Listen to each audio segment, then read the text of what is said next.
حضرت عبادہ بن صامت رضی اللہ عنہ بیان کرتے ہیں،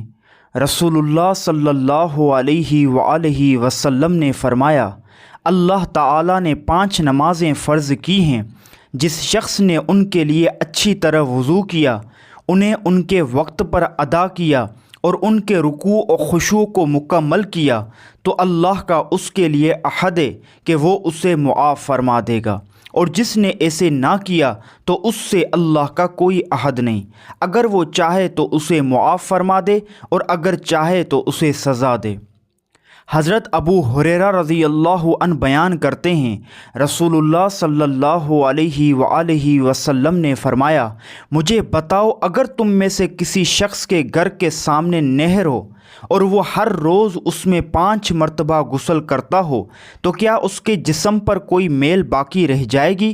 صحابہ رضی اللہ عنہم نے عرض کیا، اس کے جسم پر کوئی میل باقی نہیں رہے گی۔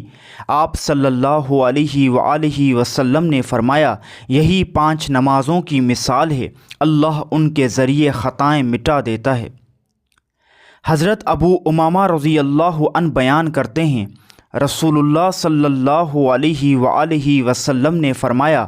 3 آدمیوں کی مکمل حفاظت کرنا اللہ کے ذمے ہے۔